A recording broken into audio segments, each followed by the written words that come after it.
Hi friends, welcome back to smart Rajeshwari kitchen. ఎలా ఉన్నారు friends? అందరూ బాగున్నారా?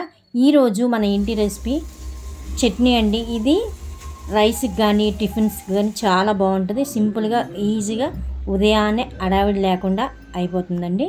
ఎలా చేసానేంటో వీడియోలోకి వెళ్ళి తెలుసుకుందాం. అదేనండి ఉల్లిపాయ పచ్చడి. చాలా సింపుల్గా ఈజీగా అయిపోతుంది. టేస్ట్ కూడా చాలా బాగుంటుంది. ముందుగా మా వీడియో పూర్తిగా చూసి మీకు నచ్చినట్టయితే లైక్ చేసి, షేర్ చేసి, సబ్స్క్రైబ్ చేయండి. ఇంకా వీడియోలోకి వెళ్ళి తెలుసుకుందాం రండి.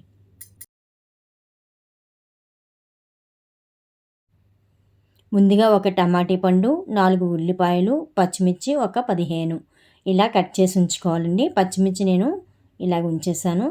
వీటిని కూడా కట్ చేసుకోవచ్చు. వీటి ప్లేస్లో పచ్చిమిర్చి ప్లేస్లో ఎండుమిర్చి కూడా వేసుకోవచ్చు.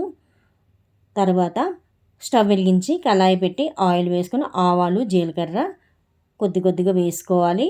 వీడియోలో చూపించినట్టు వేసుకోవాలి. అవి వేగిన తర్వాత మనం ఉల్లిపాయలు, టమాటీలు కట్ చేసుకున్నాం కదా, అవి పచ్చిమిర్చి వేసుకోవాలండి. వేసుకొని కొద్దిగా సాల్ట్ కూడా వేసుకోవాలి. వేసుకొని బాగా ఫ్రై అవనివ్వండి.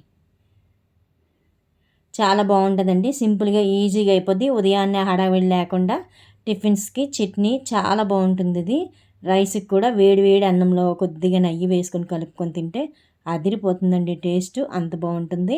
తప్పనిసరిగా మీరు చేసుకొని మీకు ఎలా వచ్చిందో కామెంట్ ద్వారా కామెంట్ చేయండి. అలాగే చింతపండు అండి, చిన్న నిమ్మకాయ సైజ్ అంత చింతపండు వేసుకోండి. ఎక్కువ వేసుకోకండి, ఎందుకంటే మనకి ఆనియన్స్ తీపి అలాగే చింతపండు పులుపు టేస్ట్ బాగుండదండి. అందుకని తగ్గించే వేసుకోండి.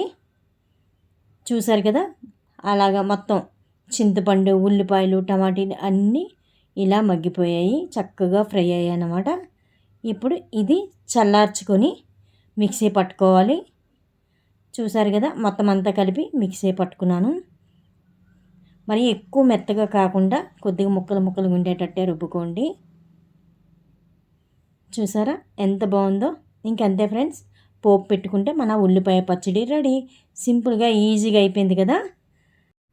స్టవ్ వెలిగించి మళ్ళీ అదే కళాయిలో పోపు పెట్టుకోవాలి. ఆయిల్ వేసుకొని ఆవాలు, జీలకర్ర, మినపప్పు, శనగపప్పు, ఎండుమిర్చి, కొద్దిగా కరివేపాకు, అలాగే వెల్లుల్లి రెబ్బలు కూడా వేయాలి. నేను మర్చిపోయానండి.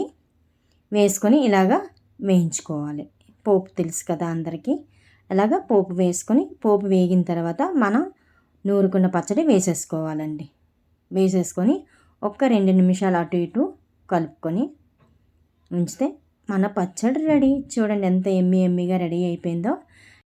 ఇది దోశలకి, ఇడ్లీకి, రైస్కి చాలా బాగుంటుందండి. నేనైతే ఉదయం టిఫిన్లకి అలాగే మధ్యాహ్నం రైస్లోకి కూడా ఇదే తిన్నాను.